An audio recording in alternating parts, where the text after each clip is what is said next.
Tusikilize wasifu wa marehemu Padre Jonas Jamhuri Mlewa kuzaliwa. Padre Jonas alizaliwa tarehe 9 mwezi wa 12 mwaka 1965 Ishara. Wazazi wake ni Baba Stefano Mlewa na Mama Cecilia Urugwa. Padre Jonas Mlewa ni mtoto wa tatu kuzaliwa kwa wazazi wake kati ya watoto watano. Watoto wa kiume ni watatu na watoto wa kike ni wawili. Ubatizo. Alibatizwa siku ya Krismasi tarehe 25 mwezi wa 12 mwaka 1978 parokiani Sanza katika Singida na kupata kuamana tarehe hiyo. Elimu. Darasa la kwanza hadi la 7 mwaka 1973 hadi 1979 katika shule ya msingi Sanza. Kidato cha kwanza mpaka cha 4 mwaka 1980 hadi 1983 seminari ndogo ya Kristo Mbinguni ya Singida. Kidato cha 5 mpaka 6 mwaka 1984 hadi 1986 seminari ndogo ya Mtakatifu Maria Rubia Katoliki na Bukoba. Mwaka 1986 hadi 1987 alihudhuria kushiriki mafunzo ya jeshi la kujenga taifa Makutopora Dodoma na Moshi. Seminari kuu. Mwaka 1987 hadi 1989 alipata elimu ya falsafa katika seminari kuu ya Mtakatifu Antonio wa Padua Mtungamo jimboni Bukoba. Aliendelea na masomo ya teolojia mwaka 1990 katika seminari kuu ya Mtakatifu Paulo Mpalapala jimbo la Tabora, na baada ya mwaka mmoja alipelekwa masomoni Roma na kusomea sheria za kanisa na kuhitimu shahada ya uzamili, yaani Masters in Theology katika sheria za kanisa. Alipata ushemasi tarehe 17 mwezi wa 4 1994 huko Roma. Alipata ubadilisho tarehe 16 ya mwezi wa 8 mwaka 1995 parokiani Sanza, na alipata daraja hilo kupitia mikono ya Mhashamu Bernardo Magula wa jimbo Katoliki la Singida. Mara baada ya kubadilishwa alifanya utume na baadaye akarudi masomoni Roma kwenda kuendelea na masomo ya udaktari katika sheria, kanuni za kanisa na kutumikiwa shahada ya uzamivu katika sheria hizo za kanisa. Utakumbuka mwaka 2020 ulikuwa mwaka wake wa jubilei ya miaka 25 ya upadre. Utume wake katika sehemu mbalimbali tunaweza kuufupisha kama ifuatavyo. Alifanya utume parokiani Singida kama paroko wa kanisa kuu. Alikuwa mkurugenzi wa katekesi jimboni na mwalimu wa makatekista katika chuo cha makatekista jimboni Singida. Alikuwa katibu wa askofu, alikuwa wakili wa askofu na alikuwa mshauri wa askofu kwa nyakati tofauti. Alikuwa mlezi na mwalimu katika seminari kuu ya Mtakatifu Paulo Mtume Kalapala, Tabora, na alikuwa hakimu wa mahakama ya kanisa iliyoko jimbo kuu la Dodoma kwa ajili ya majimbo yanayounda metropolitani hiyo, yaani Dodoma, Singida na Kondoa, akiwa pia paroko wa parokia makuu Dodoma, Kakamega na Mpika. Maradhi. Alianza kukua mwaka huu 2025 mwanzoni mwa mwezi Septemba, akiwa ameendelea shughuli zake za kitume parokiani na Dodoma. Baadaye alipatiwa matibabu katika hospitali ya rufaa ya Benjamin Mkapa Dodoma na kupelekwa Dar es Salaam kwa ajili ya matibabu zaidi, ambapo aliendelea na matibabu katika hospitali ya taifa ya rufaa ya Muhimbili na hospitali ya Kardinali Rugambwa huko Dar es Salaam hadi mauti yake kufikia. Baba Mlewa alikuwa anatibiwa katika hospitali kuu ya rufaa ya taifa Muhimbili. Alionekana baada ya uchunguzi kuwa na tatizo la leukemia ambalo limemfanya ishike nguvu na kulazwa muda mrefu hospitalini, akiongezewa damu mara kwa mara bila kupata nafuu yoyote. Tunaweza tukaeleza mambo mengi kuhusu Padre Jonas Mlewa, lakini tujue kwamba alikuwa kufanya utume wake alikuwa na sifa kede, ikiwemo ukarimu wake, ucheshi, tabasamu, uchapakazi, mtu wa faraja na upendo mkubwa wale wote waliomwendea na hasa wanajumuiya wenzake. Alithamini sana utume wake na alifanya kwa makini na bidii kubwa bila kuzembea. Alikuwa tayari wakati wote anapohitajika kwenda kutoa huduma. Aliwathamini wagonjwa na aliwahudumia vema. Alionyesha upendo kwa mapadre wenzake, mwenye uso wa tabasamu, vicheko na utani mwingi. Namna zake za kuongoza na kuchanganya na watu wengine zilimpatia marafiki wengi. Alichangamana vizuri na mapadre wenzake na kwa kweli alionyesha furaha kubwa hata kutaniana na mapadre wengi. Katika utume wake, Padre Jonas alikazia utume wa jumuiya ndogo za Kristo na ujenzi wa makanisa vigangoni huko Singida. Alijitahidi kuanzisha parokia mpya, na alipokuwa paroko wa kanisa kuu jimboni Singida aliweka kipaumbele chake katika kuimarisha jumuiya ndogo, akiamini kwamba huko ndiko uinjilishaji unaanza. Shukrani. Tunatoa shukrani zetu dhati kwa mashamba wa Askofu Mkuu Beatus Nyaia wa jimbo la Dodoma, pamoja na askofu msaidizi wa jimbo la Dodoma Mkozi, Askofu Edward Makunda, askofu mkuu wa jimbo la Dar es Salaam Tadei Waichi, na askofu Mchamungu ambaye jana ndiye aliongoza misa ya mwaka kule Dar es Salaam. Tunatoa shukrani kwa mapadre wote waliomhudumia kwa namna mbalimbali. Tunatoa shukrani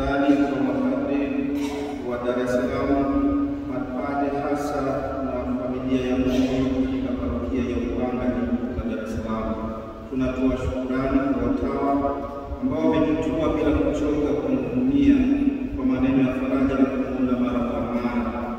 Tunatoa kwa shukrani kwa ndugu zake ambao walikuwa pamoja naye, hasa Emmanuel na dada Mary, kwa muda mrefu walikaa naye na kuangalia afya yake na kutofika, lakini kwa kweli walimhudumia bila kuchoka.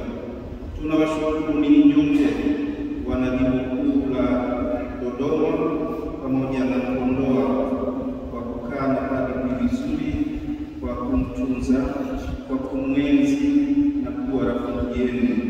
Padri Yonas leo ametuachia alama ya upendo, ametuachia alama ya ucheshi. Tunamwomba Mwenyezi Mungu ampokee katika makao yake ya mbinguni. Haya milele mpe Bwana.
Somo la hekima,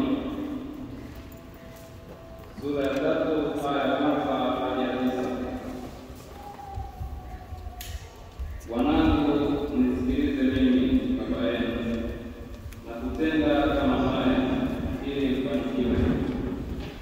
Mandhari Bwana amempa baba utukufu mitirafu mana na kupitisha haki na mama mitirafu ya watoto.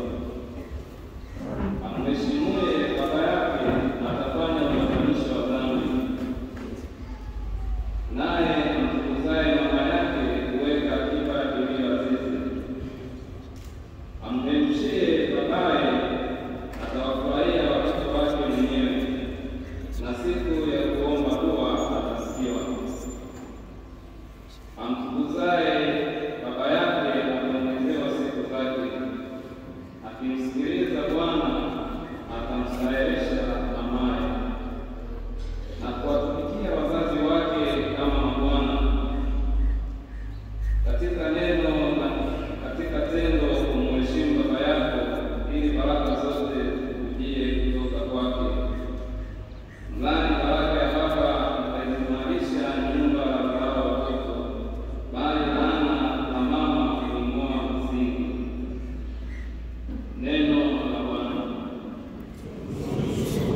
Somo la waraka wa pili wa Timotheo.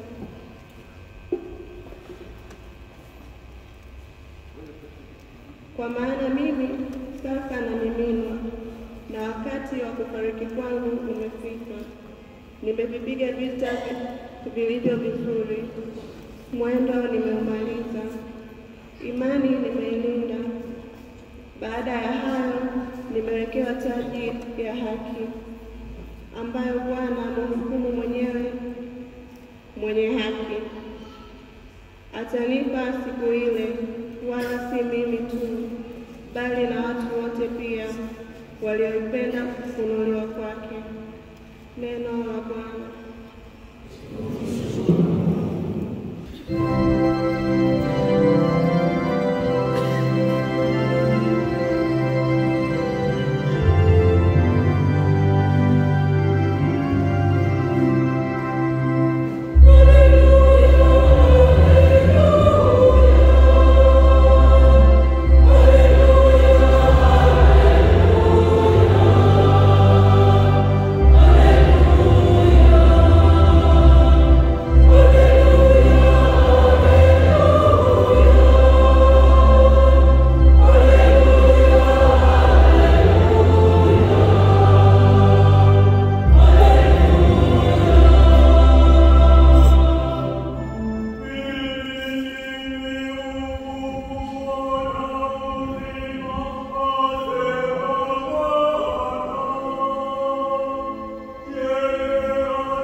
Sura ya 25 aya ya 14 hadi 21.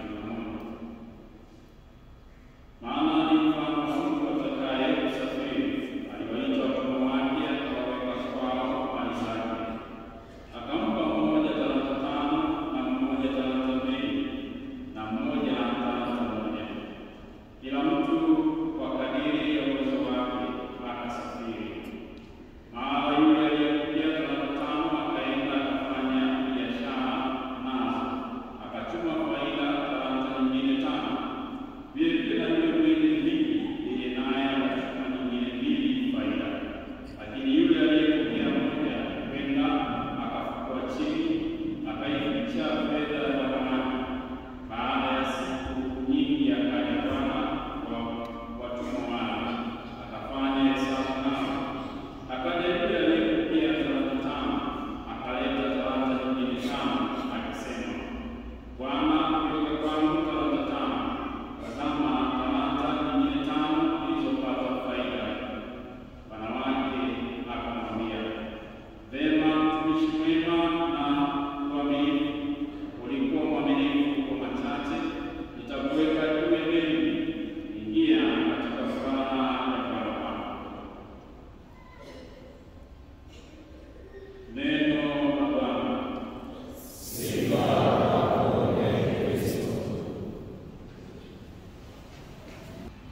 Jubilei 2025 pamoja katika matumaini. Poleni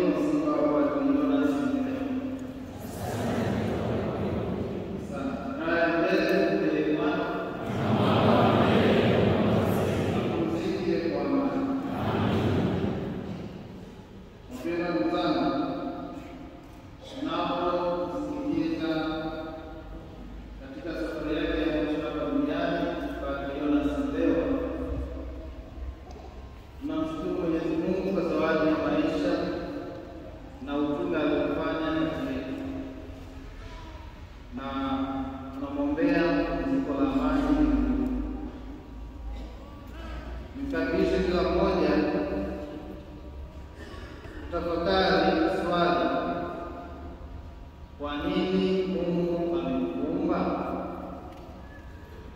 Kwa nini Mungu amekuweka hapa duniani? Kwa nini mimi na wewe Mungu ametuleta duniani?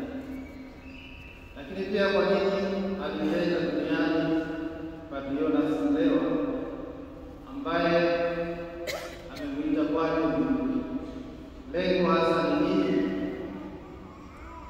Majibu ya swali hilo yatusaidie katika safari ya ufuasi wetu, katika safari ya hija ya kuelekea mbinguni. Na tunapata majibu kwenye katekisimu. Pamoja na majibu mengine, katekisimu inajibu kwamba Mungu ametuleta duniani ili tumjue, tumpende, tumtumikie na mwisho tupate kufika kwake mbinguni. Jibu hilo linaonesha tumeletwa duniani kwa kusudi, tumeletwa duniani kwa lengo maalum, sio bahati mbaya. Na tunapotafakari maisha na utume wa Padre Sindewa, tunaweza kuhubiri kusema kwamba ni kweli alikuja duniani akamjua Mungu, akampenda, akamtumikia katika utumishi wake kama kuhani, na hatimaye Mungu amekuita kwake, kiamini na kumwombea hilo pumziko la amani mbinguni. Wapendwa ndugu zangu, Mwenyezi Mungu anapenda kumpa zawadi ya maisha kwa miaka 60 huyu baba yetu, na tunasikitika binadamu kwa sababu hatuko naye tena kimwili, hatutakuwa naye tena kimwili, lakini ni imani yetu kwamba siku moja tutakutana naye huko mbinguni, ambapo ndilo lengo msingi la sisi kuletwa hapa duniani. Majibu hayo ya katekisimu yasaidiwe pia au yaongezewe na majibu ambayo tumesoma kwenye maandiko matakatifu. Maandiko matakatifu tuliyosoma yatusaidie pia, yaongezee pia jibu hilo, kwa nini sisi tumekuja hapa duniani. Somo la pili, waraka wa pili wa Mtume Paulo kwa Timotheo. Paulo anasema hivi, mimi sasa naaminika. Biblia zingine zimesema mimi sasa natolewa sadaka na wakati wa kufariki kwangu umefika. Ndivyo somo la pili limeanza. Maneno hayo yanaonesha kwanza ugumu na mahangaiko ya mtume aliyopitia Paulo. Mimi sasa naaminika, mimi sasa natolewa sadaka. Anatafakari namna gani alifanya utume katika mahangaiko mbalimbali. Anaona yalikuwa ni maisha ya sadaka, lakini pamoja na hilo yuko tayari kukabili kifo, yuko tayari na yuko katika maandalizi ya kukabili kifo. Ndio maana anasema na saa ya kufariki kwangu imefika. Paulo anaendelea kusema baada ya maneno hayo, nimevipiga vita vilivyo vizuri, mwendo nimeumaliza, imani nimeilinda. Maneno ya ujasiri, maneno ya ushujaa, maneno ya kujisifia kwa unyenyekevu kwa kazi aliyofanya. Maneno hayo ni ya kujipongeza, akiangalia na kutafakari utume aliofanya kwa bidii. Nimevipiga vita vizuri, imani imeilinda. Ni maneno ya kuona na kukubali kazi kubwa aliyoifanya, na maana ni mtu ambaye aliwajibika na kutimiza wajibu wake vizuri na kwa bidii na kwa juhudi kubwa.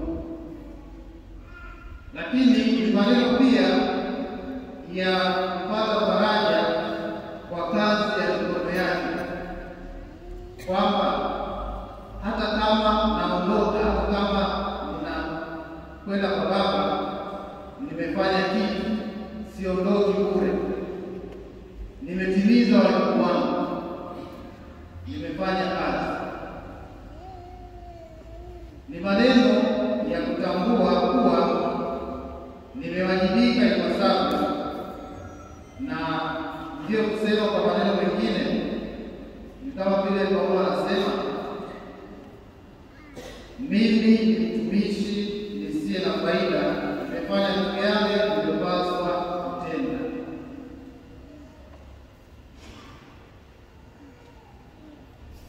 Tunapomwaga na kusindikiza baba yetu leo, tunadiriki kusema amevipiga vita vilivyo vizuri, mwendo ameumaliza, na imani ameilinda. Amefanya kazi, amefanya utume. Umesikia kwenye wasifu wake katika parokia mbalimbali za utume, lakini kwa namna ya pekee katika mahakama ya ndoa ya Metropolitan ya Dodoma amewasaidia wengi, amewashauri wengi katika masuala ya kufunga ndoa. Paulo anaendelea kusema katika somo hilo la pili, baada ya hayo nimewekewa taji ya haki ambayo Bwana mhukumu mwenye haki atanipa siku ile. Maneno haya yanathibitisha tumaini la kufika mbinguni. Maneno haya yanathibitisha uhakika wa kumwona Mungu baada ya mapambano makali, baada ya kazi kubwa. Maneno haya yanathibitisha mwisho mwema, yanathibitisha ushindi na utimilifu wa hija ya matumaini. Wapendwa ndugu zangu, Baba Mlewa tunamwombea hilo pumziko na hilo taji la milele. Baba Mlewa tunamkabidhi mbele ya huruma ya Mungu.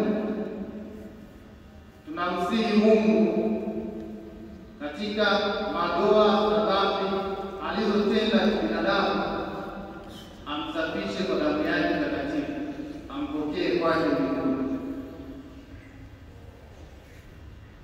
Baba Mlewa, sisi ndugu zangu tunakuombea kupitia ibada hii ya misa takatifu huruma ya Mungu, ili uvikwe taji ya ushindi kutokana na yale uliyoamini, uliofundisha na uliyoyaishi. Na popote pale ambapo ulikuwa ya binadamu, tunaomba damu ya Kristo itustahilishe.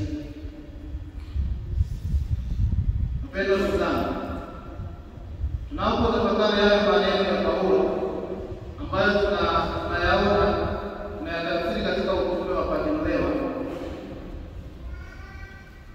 tujiulize na sisi tunaweza kudiriki kujisikia hivyo?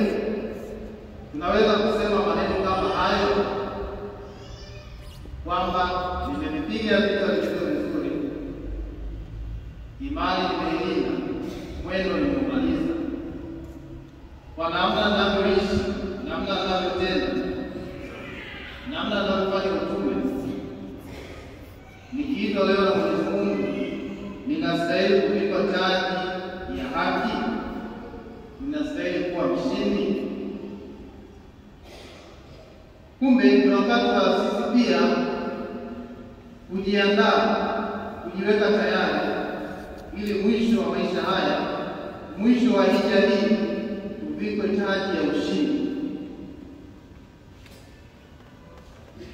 Somo la Injili mwishoni, Injili inamalizia kwa kusema, vema mtumishi mwema na uaminifu, ingia katika furaha ya Bwana wako. Ni maneno ya Bwana mwenyewe ya ukaribisho, ya kutunukiwa taji ya haki, maneno wanayoambiwa washindi wema na waaminifu. Tafakari binafsi, ndiyo Kristo anakukaribisha hivi? Ndiyo Kristo anakwambia haya maneno? Unapata hisia gani? Unajisikiaje? Kwa vyovyote ni furaha na fahari kubwa.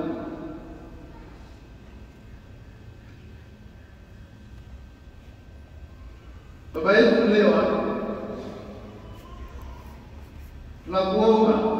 tunakuombea upokelewe mbinguni kwa maneno ya ukaribisho kama haya, kwani katika utumishi wako umekuwa mwema na mwaminifu, na sasa unastahili kuingia katika furaha ya Bwana wako. Vema mtumishi mwema na mwaminifu, ingia katika furaha ya Bwana wako. Tunamwomba Bikira Maria, mama wa mapaji, mama wa mahujaji wa matumaini, akuombee na ukaribisho huko mbinguni. Kwa hakika tutamisi ucheshi wako, tutamisi kicheko chako, na tutamisi maneno mengi ya utani katika kujenga. Lakini naamini siku moja tutafika huko mbinguni kuonana nao, na ndio sala yetu katika ibada hii ya misa takatifu, na ndio nia yetu katika ibada hii ya misa takatifu, kwamba Baba yetu upokelewe mbinguni. Ndugu zangu wapendwa, tunapomsindikiza hivi ndugu yetu, tunakumbushwa kwamba sisi pia siku moja tutakuwa namna hii.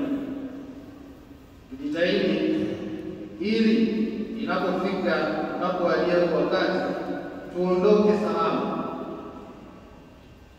tuondoke katika hali ya usafi wa moyo, tuondoke tukiwa na mioyo safi, ili tuweze kustahilishwa kuambiwa haya maneno, kukaribishwa mbinguni. Raha ya milele umpe Bwana, apumzike kwa amani. Raha ya milele umpe Padre Jonas Bwana, apumzike kwa amani. Raha ya milele wape Bwana, apumzike kwa amani.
na kuutukuza ufufuko wako mpaka utakapokuja.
Tunakuomba utuhurumie sisi sote, ili pamoja na Maria tukamheri mama wa Mungu na Mtakatifu Yosefu mume wake Bikira, mitume wenye heri na watakatifu wote wa Shetani kali, tustahili kushiriki uzima wa milele na kutukuza ya mwanao Yesu Kristo.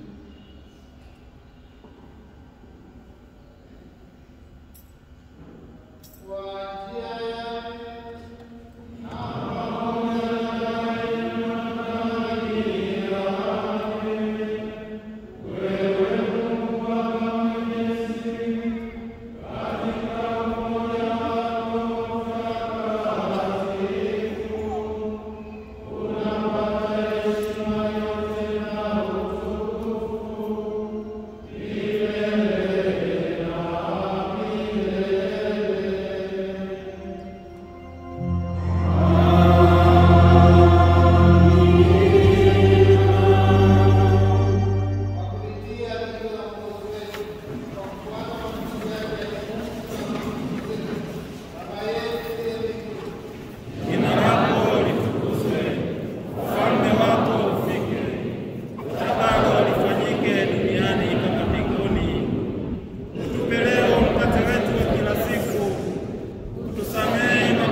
kupokea sakramenti yenye kupea wokovu, tunapokuwa huduma yako kwa ajili ya utumishi wako Padre Yonas leo, afurahi kuyapokea wazi huko mbinguni yale mambo matakatifu waliokuwa akiyahudumia hapa duniani kwa njia ya Kristo Bwana wetu.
Amen.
wajiandae sasa baada ya wengine wote wanaotoa bahasha kwa ajili ya kushika mkono, wajiandae kwa ajili ya neno mwakilishi kutoka Makulu alikuwa anafanyia wanawake mkazo wetu leo. Alafu afuate halmashauri ya wilaya, jimbo, na baadaye mtu ajiandae kwa ajili ya neno.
Ametufundisha kwa jali wa ambapo alikuwa na karatasi ambayo kwa kutembea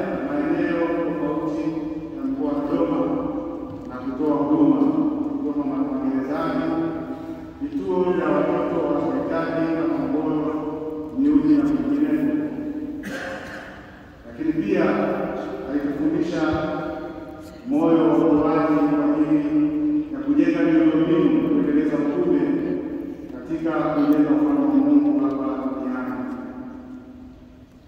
Hatuna budi kumshukuru Mungu kwa maisha yake na bali kwamba mapenzi ya Mungu hayabudi kuheshimiwa. Raha milele kumpelekee Bwana. Baba yetu kwa tunasema kupumzika kwa amani. Raha milele kumpelekee Bwana. Baba yetu kwa kupumzika kwa amani. Raha milele kumpelekee Bwana. Baba yetu kwa kupumzika kwa amani. Wakati tunamaliza mawakilishi wa halmashauri wa jimbo akitoa neno hapa, kuna habari kwamba kuna watu wengine ambao moja moja wanataka kutoa salamu za rambirambi kwenye bahasha. Tunawakaribisha, karibuni kwa sanduku hapa mbele. Sasa tumkaribishe mawakilishi wa halmashauri wa jimbo ajili ya mbele kwa ajili ya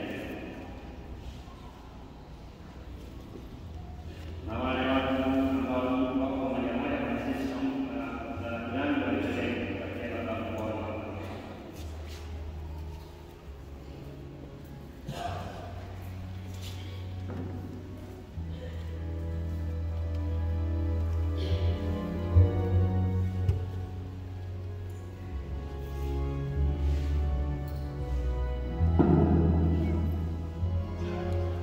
Tumsifu Yesu Kristo.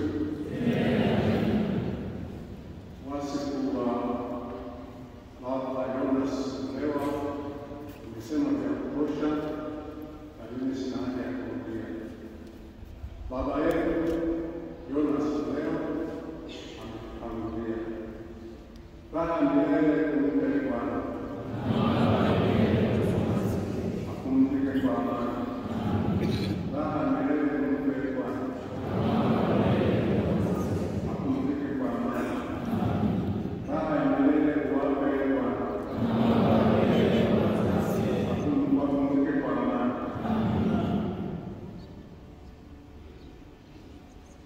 Sasa kwa wale watu wote ambao salamu za rambirambi kwa ajili ya kushika mkono, karibuni. Baada ya hapo, ajiandae ndugu kwa ajili ya neno. Tunatoa katika moja kwa sababu tunatoa hakuna kuendelea na mwingine. Basi sasa tumwalike ndugu kwa ajili ya neno. Karibu ndugu ambaye anataka kwa ajili ya neno.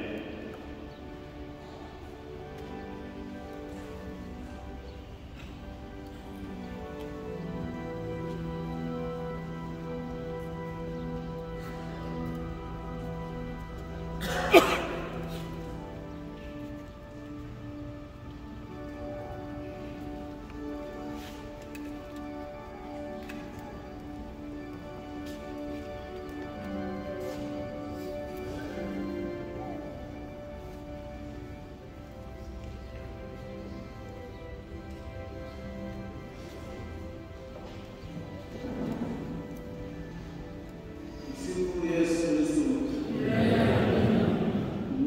Neno la shukrani kwa familia ya Padre Jonas Mlewa. Mheshimiwa Mhashamu Baba Askofu, mapadri, watawa, uongozi wa kanisa na ndugu zetu wote waombolezaji, msifu Yesu Kristo. Awali ya yote, kama familia tunamshukuru Mungu kwa zawadi ya uhai na utumishi wa Padre Jonas Mlewa. Nawashukuru maaskofu wote wa majimbo ya Singida na Dodoma kwa kumlea na kutunza kama barua cha utume hadi mwisho. Kwa bega kwa bega nasi hakikisha anapata mahitaji yote akiwa hospitalini. Mungu awabariki. Tunawashukuru Nawashukuru mapadri wote wa majimbo ya Singida na Dodoma, kwanza kwa kuwa ndugu yenu katika utumishi na kuishi naye kwa upendo. Zaidi tunawashukuru kwa faraja zenu na huduma zenu mlizompatia akiwa katika hali ya ugonjwa. Tunawashukuru mapadri wale waliopunguza kwa karibu zaidi katika kipindi cha ugonjwa, Padre Malinda, Padre Choda na Padre Hakimu. Tunawashukuru sana viongozi wote wa baraza la maaskofu, kitengo cha afya, hasa Padre Chobo na wenzake. Tunawashukuru watawa wote kwa sala na baraka zao, hasa tunawashukuru jumuiya ya masista wa upanga kwa upendo kupokea na kuweza kuandaa chakula cha wageni wetu katika kipindi cha ugonjwa wake hadi mauti. Tunasema asante. Tunawashukuru wote kupokea makumi kwa upendo, kwa ukarimu na hali na mali mliotuonyesha. Mungu awabariki sana. Hatuna cha kuwalipa, yeye ndio mtoaji na mpaji kwa yote, atawatumia kitabu kwa namna ya pekee. Na toa shukrani kwa kaka yetu, mdogo wetu, mwenetu Emmanuel Deus Mataru kwa kuwa bega kwa bega na kutolewa wakati muda wote ugonjwa wake. Mungu ambariki sana, hatuna cha kulipa.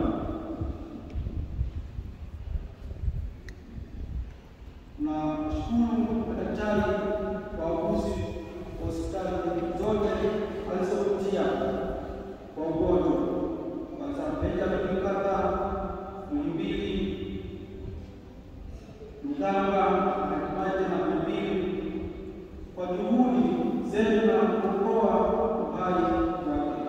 Mungu awabariki. Tunawashukuru waumini wote, ndugu jamaa wote waliofika hapa kuona katika kipindi chetu, waliofika kuona kipindi cha ugonjwa wake, na kwa mchango yenu, sala na sadaka zenu mlizokuwa kumsaidia, nasema asante. Mungu tunawashukuru sana wale wote waliofika kuungana nasi kwa sala na adhimisho la misa takatifu. Mungu awabariki. Mungu ametoa na Mungu ametoa, na lake limejibu. Amina. Ni vigumu, lakini yote kwa yote taomba radhi kama kuna mmoja wetu ambao hajakufa kwa namna yoyote, kusikia kutoka kwenye kazi yetu tuliyoandaa tumsahau, atusamehe. Nasema asante, asante. Mungu awabariki.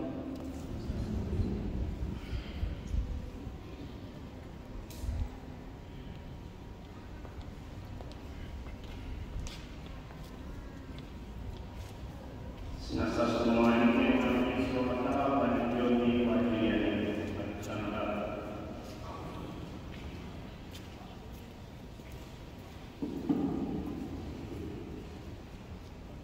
Mheshimiwa Mabika, watawa, Wamarekani wote, wapadi wote kwa ujumla na watawa wote, tumsifu Yesu Kristo.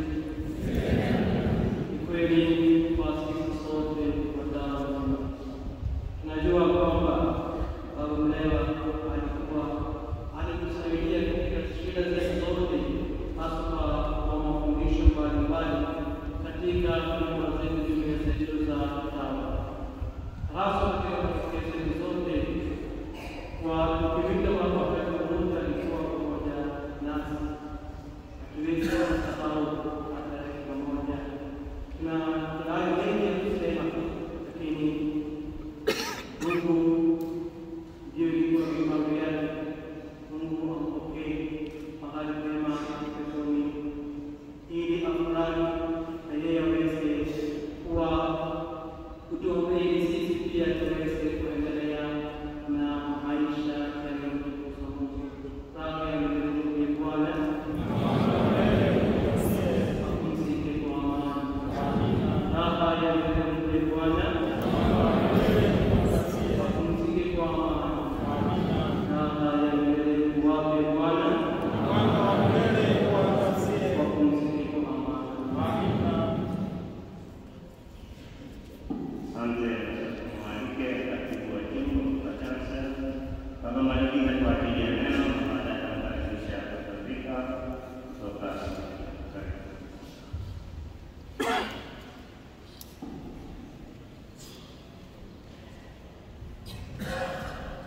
Mheshimiwa Wakoli tuongoze Baba maneno wa jimbo la Singida, wapendwa mifano, wapendwa watawa wote wa kiume, wapendwa mapadri wote walioko hapa, ndugu wa marehemu, wanapamoja na wakuu na ndugu zangu walioko siku ya Yesu Kristo. Kwa niaba ya Dodoma, napenda kutoa pole nyingi sana kwa Mkunda Askofu wa Singida, askofu mkuu wa jimbo la Dodoma na askofu msaidizi, na pia askofu wa Katoliki ya Tabora, kwa sababu huyu baba alikuwa anafanya kazi ya kuunganisha na mambo yote matatu. Na tunapenda kutoa pole nyingi sana kwa ndugu, hasa na wazazi, wapendwa wanatokea ambao tumepotewa na baba yenu katika Makuru, na ndugu zangu wote ambao wako hapa. Mara nyingi matukio makubwa yanaweza kutokea, huwa tunapaswa kuwa makini sana, hasa kama hata Mungu kumbe jambo ambalo tunaweza sifa. Mimi ndio mlewa kwa karibu sana na wasije tukapata kujadiliana. Tangu nianze kukuta pale msingi na tulikuwa tunaitana mzee wa utaratibu, hatukuwa tunaitana majina yetu, kila mmoja anaweza mzee wa utaratibu wake. Tumeitana majina hayo kwa muda wa miezi mitatu. Ilipofika mwezi wa 6 nakumbuka alikuja ofisini kwangu, aliletea ujumbe ambao si mzuri sana, ambao ulikuwa unahusu msiba vizuri msiona. Aliponiambia kwamba imetokea ghafla, nilimwambia baba mlewa, sisi tunaitana wazee wa utaratibu, lakini mwenye utaratibu mmoja tu, Mwenyezi Mungu, kumbe sisi hapa utaratibu. Basi katika pale kuanzia siku hiyo tunaitana, mmoja asema mzee wa utaratibu, mwingine anaitikia mwenye utaratibu ni Mungu tu. Leo tunathibitisha kwamba Mungu ni mwenye utaratibu, sisi binadamu tuna utaratibu. Mwenye utaratibu kwa sababu tunaamua hata sisi pengine bila kujua kwamba mzee wa utaratibu. Tufanye nini? Tusome Zaburi ya 90. Mwenyezi Mungu tufundishe kwa maisha yetu ili tuwe na msaada. Raha ya milele ya Bwana apumzike Bwana.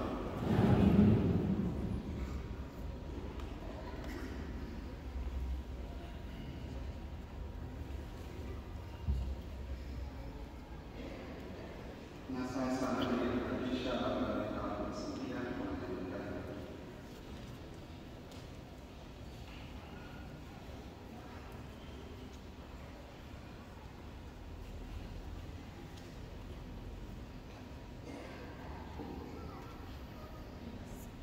Jubilei 25. Wakafika wenzao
wanaofundisha kwa ajili ya msiba huu,